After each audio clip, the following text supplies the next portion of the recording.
صلیہ و اصحابہ اجمعین اما بعد فاعوذ باللہ من الشیطان الرجیم بسم اللہ الرحمن الرحیم من یطع الرسول فقد اطاع اللہ صدق اللہ مولانا العظیم۔ درود پاک پڑھیے۔ اللہم صلی علی سیدنا و مولانا محمد وعلی آل سیدنا و مولانا محمد مبارک وسلم وصلی علیہ۔ الصلاۃ والسلام علیک یا سیدی یا رسول اللہ وعلی آلک واصحابک یا سیدی یا حبیب اللہ۔ الصلاۃ والسلام علیک یا رحمۃ للعالمین وعلی آلک واصحابک یا خاتم النبیین۔ اللہ تعالیٰ نے اپنے محبوب کریم صلی اللہ تعالیٰ علیہ وآلہ وسلم کو آخری نبی بنا کر اس دنیا میں مبعوث فرمایا، اور نبی کریم صلی اللہ تعالیٰ علیہ وآلہ وسلم کو اللہ تعالیٰ نے اختیارات عطا فرمائے اور ہمیں حکم ارشاد فرمایا کہ وما آتاکم الرسول فخذوہ وما نہاکم عنہ فانتہوا۔ فرمایا جو میرا نبی میرا محبوب تمہیں دے فخذوہ، اس کو مضبوطی سے پکڑ لو، اس کو لے لو، اور جس سے میرا نبی روکے اس سے رک جاؤ۔ یہی شریعت ہے، یعنی نبی کریم صلی اللہ علیہ وآلہ وسلم کی بارگاہ سے جو عطا ہوگا، جو نبی علیہ الصلوۃ والسلام حکم ارشاد فرمائیں گے اس پر عمل کرنا، اس حکم کو بجا لانا اور اس حکم کو پیش نظر رکھ کے اپنی زندگی گزارنا، اس حکم کو فالو کرنا، حضور کی اتباع کرنا، اور جس سے نبی کریم صلی اللہ علیہ وآلہ وسلم روکیں منع کریں اس سے رک جانا، یہی دین اسلام کی حقیقت ہے اور یہی شریعت کا تقاضا ہے۔ تو نبی پاک صلی اللہ تعالیٰ علیہ وآلہ وسلم کو اللہ نے اختیارات عطا فرمائے ہیں۔ نبی پاک صلی اللہ علیہ وآلہ وسلم کی سنت مطہرہ کی حجیت ہے، حدیث پاک بطور حجت امت کے لیے مشعل راہ ہے۔ جو لوگ یہ نعرہ لگاتے ہیں کہ ہمارے لیے صرف قرآن ہی کافی ہے، تو وہ حدیث مصطفیٰ کا اصل میں انکار کر رہے ہوتے ہیں۔ نبی پاک صلی اللہ علیہ وآلہ وسلم کی سنت، حضور کے ارشادات، سرکار کی احادیث قرآن پاک کی تشریح ہے۔ ہم قرآن پاک کے احکامات کما حقہ نہیں سمجھ سکتے جب تک سنت سے رہنمائی نہ لیں، جب تک نبی پاک صلی اللہ علیہ وسلم کے ارشادات سے ہم رہنمائی نہ لیں اس وقت تک ہمیں قرآن بھی سمجھ نہیں آتا اور قرآن پر ہم کما حقہ عمل بھی نہیں کر سکتے۔ نبی پاک صلی اللہ تعالیٰ علیہ وآلہ وسلم پر قرآن پاک اترا، اور میں یہ بھی عرض کرنا چاہتا ہوں جو لوگ سنت کو اہمیت نہیں دیتے اور جو منکرین حدیث ہیں، منکرین سنت ہیں، اور یہ باقاعدہ ایک فرقہ ہے جو نبی پاک صلی اللہ علیہ وسلم کی سنت کا انکار کرتا ہے، حضور کی حدیث کا انکار کرتا ہے، اور اس کا نعرہ یہ ہے کہ حسبنا کتاب اللہ، ہمیں کتاب اللہ کافی ہے۔ جو فتنے ہیں انکار سنت کے، ان میں سے پاکستان میں ایک بڑا فتنہ مارکۃ الاعراف فتنہ جس نے سر اٹھایا اور کئی لوگوں کو اپنے دامن میں لپیٹا اور بہت سارے لوگوں کو گمراہ کر دیا، ان میں ایک پرویزی فتنہ ہے۔ غلام احمد پرویز یہ سب سے پہلے وہ بد نصیب شخص پیدا ہوا جس نے نبی پاک صلی اللہ علیہ وسلم کی سنت کا سرے سے انکار کر دیا، حضور نبی علیہ السلام کی احادیث کا، سنت کا انکار کیا،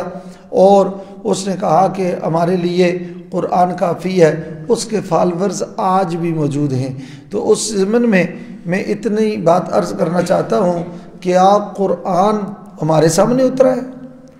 ہم نے قرآن کو نازل ہوتے ہوئے دیکھا نہیں دیکھا،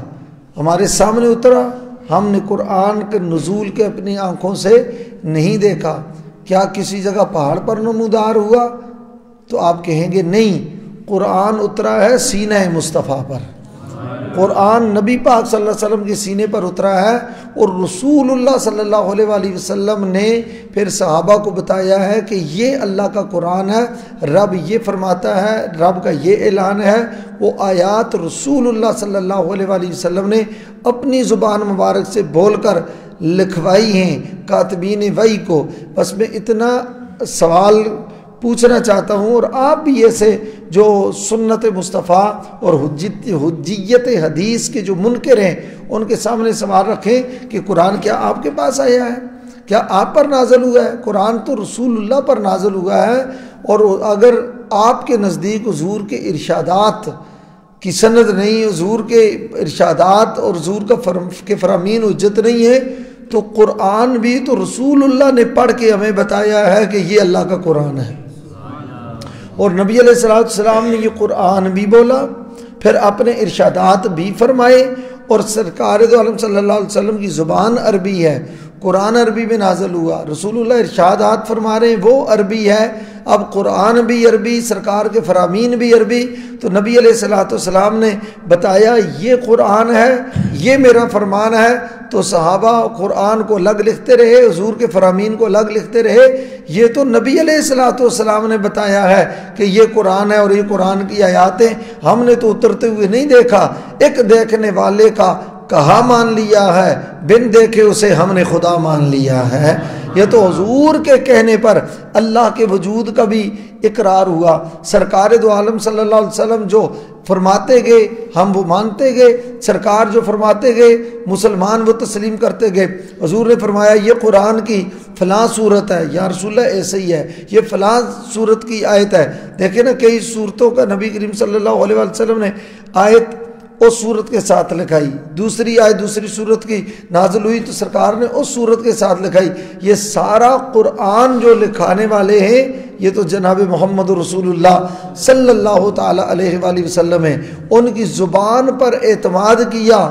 تو تب صحابہ کرام اور امت مصطفیٰ تک یہ قرآن پہنچا ہے، اللہ تعالیٰ کی کتاب۔ تو نبی پاک صلی اللہ تعالیٰ علیہ وآلہ وسلم کی تو شان ہی ہے، اللہ ارشاد فرماتا ہے وَمَا يَنطِقُ عَنِ الْهَوَىٰ إِنْ هُوَ إِلَّا وَحْيٌ يُوحَىٰ۔ میرا محبوب اپنی مرضی سے، اپنی چاہت سے، اپنی تمنا سے، اپنی خواہش نفس سے تو کوئی بات کرتا ہی نہیں ہے، کوئی کلام کرتا ہی نہیں ہے۔ ان هو الا وحی یوحیٰ، میرا محبوب جو بھی ارشاد فرماتا ہے وہ وحی ہوتی ہے، یعنی زبان مصطفیٰ کی ہوتی ہے، کلام خدا کی ہوتی ہے۔ حضور کا زبان فرمانا مصطفیٰ کا ہے، کلام خدا کا ہے، تو نبی پاک صلی اللہ تعالیٰ علیہ وآلہ وسلم کا بولنا اللہ اکبر کبیرہ، سید عالم صلی اللہ علیہ وآلہ وسلم کی زبان مبارک سے جو بات نکلی،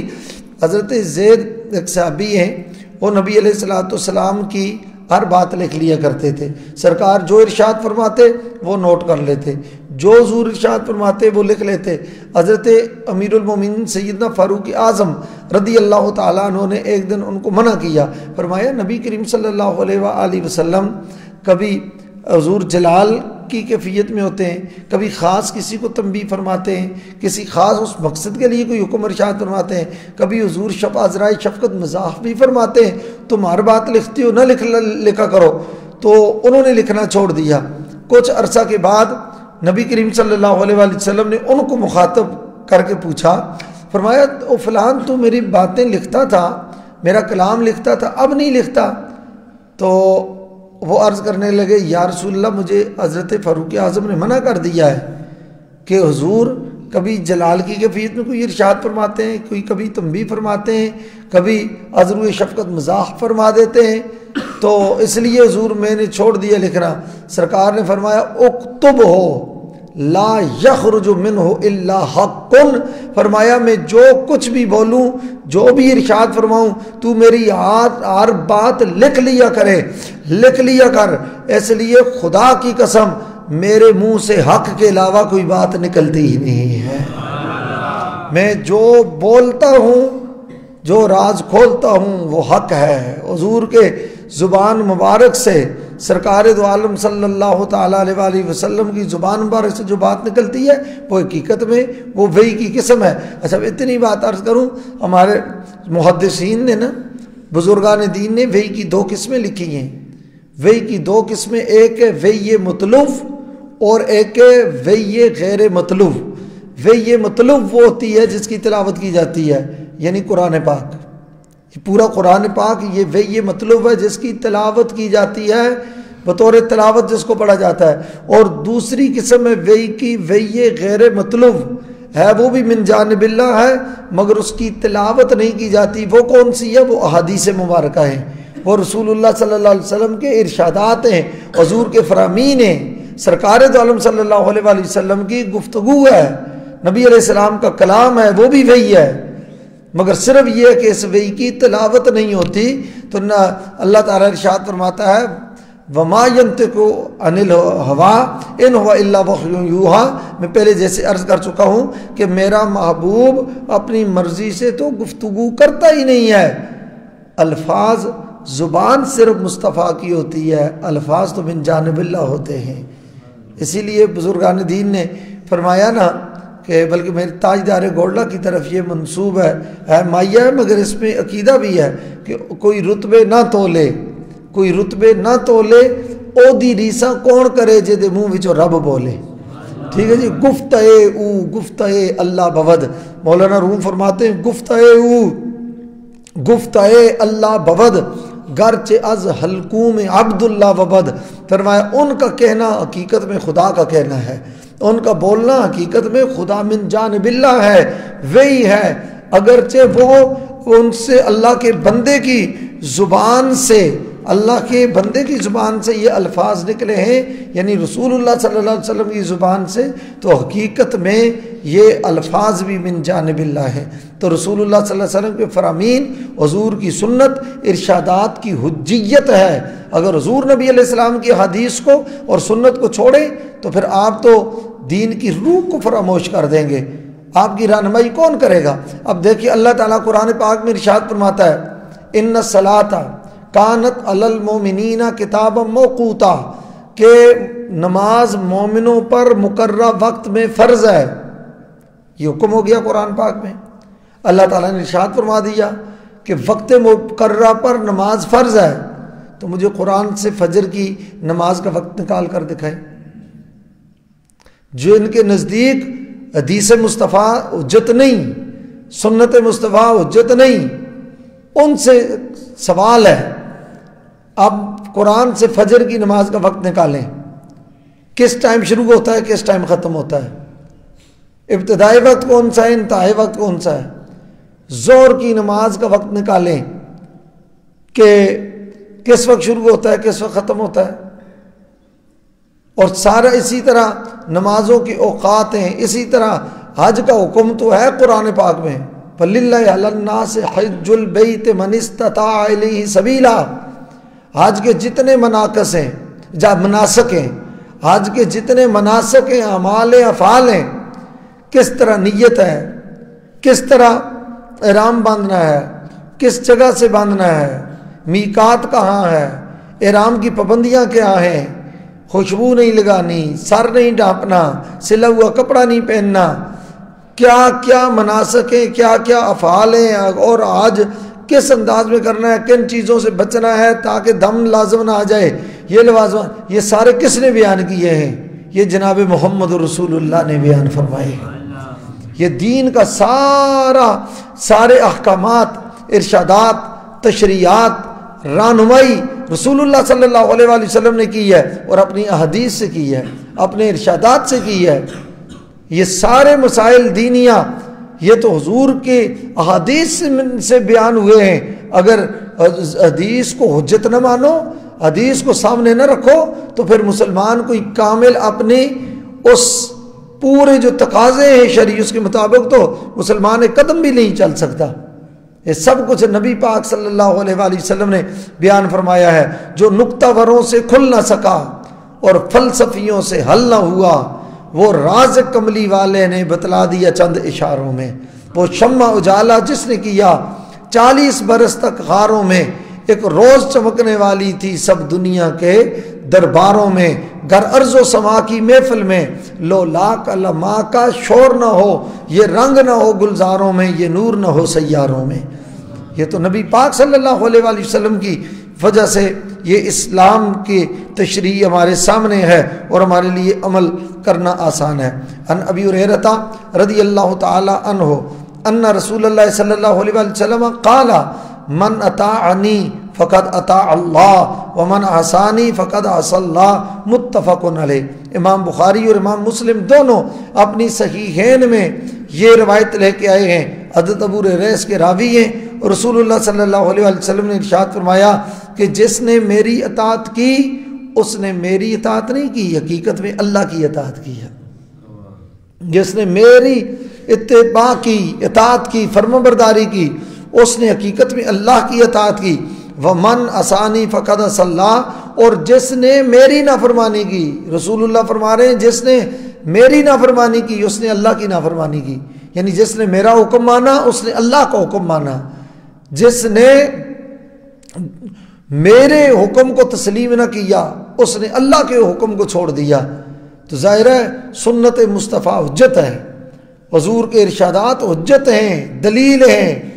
اس لیے نبی پاک صلی اللہ تعالیٰ علیہ وآلہ وسلم کی جو اتباع کرتا ہے، یہ تو حدیث پاک ہے نا۔ آئیے میں قرآن سے عرض کر دیتا ہوں، اللہ تعالیٰ ارشاد فرماتا ہے وَمَن يُطِعِ الرَّسُولَ فَقَدْ أَطَاعَ اللَّهَ، فرمایا جو میرے مصطفیٰ، میرے محبوب، میرے یار کی اطاعت کرتا ہے، اس کی فرمانبرداری کرتا ہے، تابعداری کرتا ہے، میرے محبوب کی بات مانتا ہے، اطاعت کرتا ہے، فقد اطاع اللہ، وہ مصطفیٰ کی اطاعت نہیں کرتا، وہ حقیقت میں خدا کی اطاعت کر رہا ہے۔ یہ اللہ نے قرآن پاک میں ارشاد فرمایا، اور اسی کو صحابہ کرام نے اس عمل کے، اس آیت کے پیش نظر انہوں نے اپنی زندگیاں گزاری ہیں۔ مولا کائنات، مشکل کشا، شہر خدا، گوائے فتردہ، رازدار فوحا، مراد کل، کفا شاہ زمن، ابو الحسن، خیبر شکن، حضرت سیدنا علی بن ابی طالب کرم اللہ تعالیٰ وجہ الکریم، جو اس امت کے بڑے قاضی ہیں، اس امت کے بڑے عالم ہیں، نبی پاک کے علوم کا مظہر ہیں، حضور کے فیضان کے وارث ہیں، نبی پاک کے نائب ہیں، رسول اللہ صلی اللہ علیہ وآلہ وسلم کے تلمیذ ارشد ہیں، رسول اللہ صلی اللہ علیہ وآلہ وسلم نے جن کو علم میں وہ مقام عطا کیا کہ حضور کی امت میں یہ مقام عالمیت کا کسی اور کو نصیب نہ ہو سکا۔ سرکار نے فرمایا انا دار الحکمت و علی بابوہا، میں حکمت کا گھر ہوں، علی اس کا دروازہ ہے۔ انا دار الحکمت و علی بابوہا، میں حکمت کا گھر، مرکز، علی اس کا دروازہ۔ انا مدینۃ العلم و علی بابوہا، میں علم کا شہر ہوں، علی اس کا دروازہ۔ اور ایک روایت میں من اراد العلم فلیات الباب، جو علم چاہتا ہے وہ دروازے پر رہے، اور دروازہ کون ہے؟ علی۔ شہر علم مصطفیٰ کا دروازہ علی ہیں، اور ان کے نزدیک اب دیکھ لیجئے نا اطاعت مصطفیٰ کس درجے کی اطاعت خدا ہے۔ وہ مشہور واقعہ آپ کو پتہ ہے کہ خیبر سے واپسی پر مقام صحابہ میں رسول اللہ صلی اللہ علیہ وسلم نماز عصر ادا کر چکے ہیں، مولا کائنات علی مرتضیٰ نے نماز عصر ابھی ادا نہیں کی، نبی علیہ السلام نے اپنا سر انور مولا علی کی گود میں رکھا، گود میں رکھ کر حضور نے آرام فرمایا۔ خیبر سے واپسی پر یہ مقام صحابہ ہے۔ گزشتہ سال مجھے عمرہ کی سعادت نصیب ہوئی حضور مصلح امت کے ساتھ، تو اس مقام صحابہ کی میں نے زیارت کی جہاں مولا کائنات کی گود میں رسول اللہ نے سر رکھ کر آرام فرمایا تھا۔ ٹھیک ہے، وہ مقام ہے، وہ خیبر سے واپسی پر راستے میں آتا ہے مقام صحابہ۔ تو حضرت مولا کائنات علی مرتضیٰ نے ابھی عصر کی نماز ادا نہیں کی، رسول اللہ عصر کی نماز ادا کر چکے ہیں، تو سورج غروب ہوا، علی دیکھتے رہے، سورج غروب ہوا، علی مرتضیٰ کی آنکھوں میں آنسو آ گئے کہ نماز ادھر چونکہ اطاعت مصطفیٰ ہے اور ادھر اطاعت خدا ہے، نماز اطاعت خدا ہے، اب چونکہ حضور کو جگایا نہیں، ان کو پتہ ہے کہ من یطع الرسول فقد اطاع اللہ، جس نے رسول اللہ کی اطاعت کی وہ حقیقت میں اللہ کی اطاعت کی۔ اور یہاں کیفیت یہ ہے، زمین پر عرش اعلیٰ کے نشان معلوم ہوتے ہیں، زمین پر عرش اعلیٰ کے نشان معلوم ہوتے ہیں، علی کی گود میں دونوں جہاں معلوم ہوتے ہیں۔ تو نبی علیہ السلام کو دیکھا، اب ظاہر ہے نماز اٹھ کے پڑھتے تو رسول اللہ کے آرام میں خلل آ جاتا، حضور کی آنکھ لگ گئی، اور حضور کی آنکھ لگتی بھی ایسے ہے، آگے حدیث شریف آ رہی ہے، وقت ہوا تو میں بیان کروں گا، فرشتے آ کے کہتے ہیں تنام عین، اور بلکہ حضور نے خود فرمایا تنام عین آیا ولا ینام قلبی، فرمایا میری آنکھیں سوتی ہیں، میرا دل جاگ رہا ہوتا ہے۔ جب دل جاگ رہا ہے تو وہ دیکھ رہے ہیں علی کیا فیصلہ کرتا ہے، مگر علی کے سامنے قرآن ہے، من یطع الرسول فقد اطاع اللہ، جو رسول اللہ کی اطاعت کرے گا، بندگی کرے گا، وہ حقیقت میں اللہ کی اطاعت کرے گا،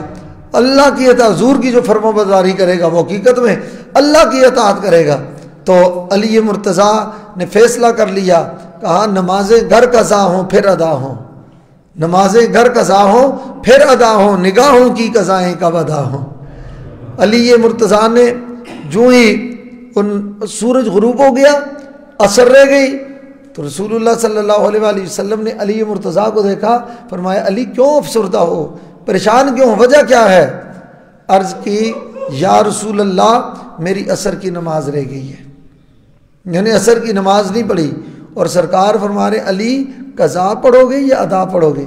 یہ میں اور آپ نہیں کہہ سکتے، یہ وہی کہہ سکتا ہے اللہ نے جس کو اختیار دیا ہے، جس کو اللہ نے پاور دی ہے۔ نبی پاک صلی اللہ علیہ وسلم کی بارگاہ میں علی مرتضیٰ نے عرض کی یا رسول اللہ اگر ادا ہو جائے تو کیا بات ہے؟ حدیث میں آتا ہے فرافع رسول اللہ صلی اللہ علیہ وسلم یدیہ، اللہ کے محبوب نے دونوں ہاتھ اپنے اٹھائے اور رب کی بارگاہ میں عرض کی اللہم انا، یہ الفاظ پہ غور کریں، اللہم انا علین کان فی طاعتک و طاعت رسولک فردد علیہ شمس، یا اللہ علی تیری اطاعت میں تھا اور تیرے نبی کی اطاعت میں تھا۔ میں آپ سے بڑا ایک معصومانہ سا سوال کرنا چاہتا ہوں کہ اللہ کی نماز رہ گئی، اللہ کو سجدہ کرنا مؤخر ہو گیا، سورج غروب ہو گیا، یہ اللہ کی اطاعت ہے؟ نماز پڑھنا اطاعت خدا بندی ہے، یہاں تو نماز رہ گئی ہے، یہ کون سی اطاعت ہے؟ مگر رسول اللہ کی اس دعا نے بتا دیا کہ مصطفیٰ کی اطاعت حقیقت میں خدا کی اطاعت ہے، خدا کی اطاعت، من یطع الرسول فقد اطاع اللہ، جس نے نبی کی بات مانی اس نے تو اللہ کی بات مانی ہے۔ لہٰذا یہ جو ایک نیا فتنہ اٹھا برے صغیر میں پرویزی کی صورت میں، جس نے حجیت حدیث کا انکار کیا، سنت کے حجت ہونے کا انکار کیا اور حدیث مصطفیٰ کا انکار کیا، اس شخص کی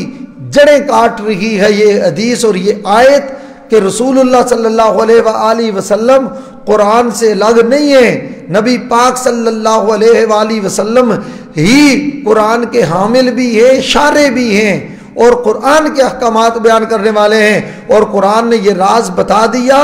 جو مصطفیٰ کی اطاعت کرتا ہے وہ در حقیقت خدا کی اطاعت کر رہا ہے۔ اللہ اکبر کبیرہ۔ تو نبی علیہ الصلوۃ والسلام نے واضح طور پر ارشاد فرمایا، سرکار دو عالم صلی اللہ علیہ وآلہ وسلم کی ایک اور روایت ہے، حضرت ابو ہریرہ فرماتے ان رسول اللہ صلی اللہ علیہ وسلم قال کل امتی یدخلون الجنت الا من ابا، فرمایا میری تمام امت جنت میں داخل ہوگی، لہذا کوئی لٹھ لے کر سوٹا لے کر ٹھیکیدار بننے کی کوشش نہ کرے کہ فلاں نہیں جائے گا، فلاں نہیں جائے گا، فلاں نہیں جائے گا۔ سرکار نے فرمایا کل امتی یدخلون الجنہ، میری ساری امت جنت میں داخل ہوگی، ساری امت جنت میں جائے، الا من ابا، مگر جس نے میرا انکار کیا وہ جنت میں نہیں جائے گا۔ یہ بخاری شریف کی روایت ہے۔ قالوا یا رسول اللہ من یابا، یا رسول اللہ وہ کون بد نصیب ہے، وہ نصیبوں مارا ہے، کون بدبخت ہے یا رسول اللہ جس نے آپ کا انکار کر دیا؟ قال من اتانی دخل الجنہ، حضور نے فرمایا جس نے میری اتباع کی، میری اطاعت کی، اللہ نے اس کے لیے جنت کے دروازے کھول دیے ہیں۔ ومن عصانی فقد ابا، اور جس نے میری نافرمانی کی، میری اطاعت نہ کی، میری سنت کو نہ مانا، میری ارشادات کو نہ مانا، میری باتوں کو نہ مانا، اس نے میرا انکار کیا، جس نے میرا انکار کیا اللہ اس کو جنت میں کبھی نہیں بھیجے گا۔ تو اس سے یہ پتہ چلتا ہے قرآن اور حدیث یہ دونوں حجتیں ہیں۔ صرف قرآن یہ خوارج کا مذہب ہے جنہوں نے کہا تھا حسبنا کتاب اللہ، ہمیں کتاب اللہ کافی ہے، اور جب تک فرامین مصطفیٰ نہ ہو، ارشادات رسول نہ ہو، سنت مصطفیٰ نہ ہو، اس وقت تو ہمیں دین کی سمجھ ہی نہیں آتی، قرآن کی ہمیں سمجھ ہی نہیں آتی۔ جیسے میں پہلے عرض کر چکا ہوں کہ اب پوری دین کی عمارت کھڑی ہے قرآن اور حدیث پر، حدیث تشریح کر کے حدیث سے ہمیں ساری چیزیں پتہ چلی ہے۔ اور سرکار دو عالم صلی اللہ علیہ وسلم نے فرمایا ان مالک انہ بلغہ ان رسول اللہ صلی اللہ علیہ وسلم قال ترکت فیکم امرین لن تضلوا ما تمسکتم بہما کتاب اللہ و سنت نبیہ۔ اچھا، یہ ایک معروف روایت ہے بخاری مسلم کی، جس میں نبی علیہ السلام نے فرمایا انی تارک فیکم الثقلین، میں تم میں دو چیزیں چھوڑ کے جا رہا ہوں، ایک کتاب اللہ، اللہ کی کتاب، اور دوسرا وحطرتی آل بیتی، اور دوسرے آل بیت۔ جب تک ان کے ساتھ متمسک رہو گے، جڑے رہو گے، ربط میں رہو گے، تم کبھی گمراہ نہیں ہوگے۔ اور دوسری روایت میں فرمایا میں تم میں دو امر، بھاری کام شان والے مقام، دو چیزیں چھوڑ کے جا رہا ہوں۔ وہ کون سے؟ کتاب اللہ، ایک اللہ کی کتاب ہے، دوسرا سنتی، اور میری سنت ہے، میرا طریقہ ہے۔ نیری اللہ کی کتاب نہیں کہا، اکیلی صرف اللہ کی کتاب نہیں کہا، جب تک سنت مصطفیٰ نہ ہو، جب رسول اللہ کے ارشادات نہ ہو، فرمایا ان دونوں سے جڑے رہو گے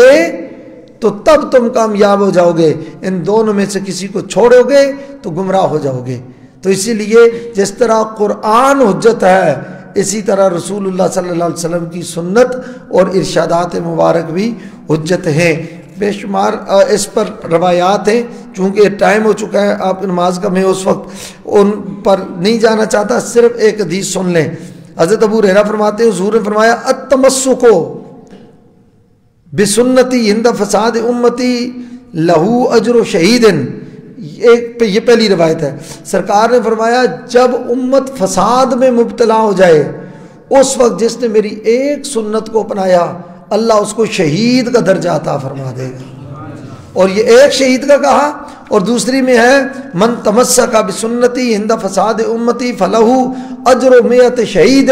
او کما قال نبی صلی اللہ علیہ وسلم، فرمایا میری سنت کا کیا مقام ہے، میری سنت اور میری اتباع کا کیا درجہ ہے۔ آج سنت کو اپنائیں تو لوگ مذاق کرتے ہیں، آج کئی دفعہ نا داڑھی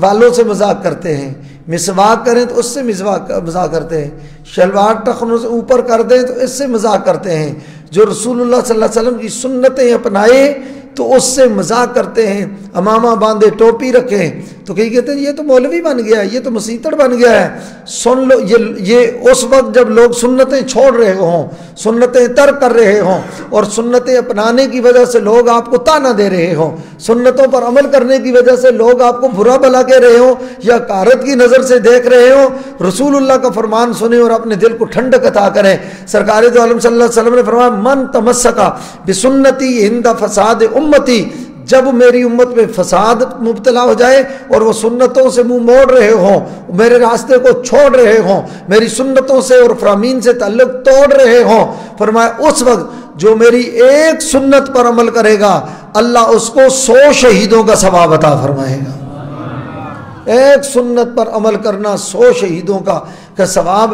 اور یہ گپ نہیں ہے، یہ حدیث مصطفیٰ ہے، فرمان رسول ہے۔ اللہ تعالی ہمیں قرآن کے ساتھ ساتھ رسول اللہ کی سنت، رسول اللہ کے ارشادات اور اس کی حجیت اور اس کی جو معیار ہے اور اس کی جو حجیت ہے اس کو بھی سمجھنے کی توفیق بھی عطا فرمائے۔ اللہ ہمیں قرآن سے بھی کامل وابستگی عطا فرمائے اور رسول اللہ کے مبارک دامان سے بھی کامل وابستگی عطا فرمائے۔ وما علیہ الا البلاغ۔